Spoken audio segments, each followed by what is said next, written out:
And we're back to learning Gimp in the year, day 11. Let me show you opacity and visibility. We once again created a new file. I've shown you all of that in the last couple of videos. We'll create a new layer, recorded objects, and fill it with transparency.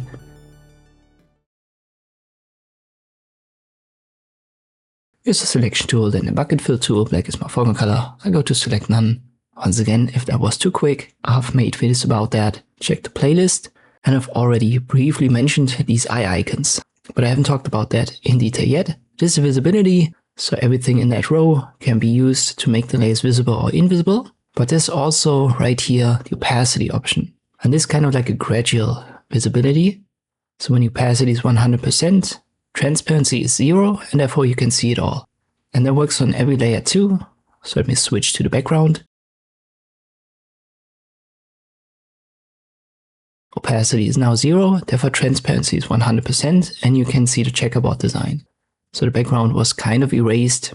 It's still there, but it's just invisible, and therefore you can see the transparency indicator, the checkerboard design, and this works for all layers. So even if we create text, and I haven't yet talked about creating text in detail, so just follow me along here. I'm going to talk about that in later videos, but you can see it creates a text layer, and if it's selected, you can use the opacity to make that invisible as well. And this is once again something very important to understand when it comes to the layer structure. When you make something invisible, whatever is beneath will shine through, so you can actually use the opacity to blend layers with one another. And there are also blending modes for it that I'm going to talk about in the next video. Hope this video was helpful, thank you for watching, and I'll see you next time.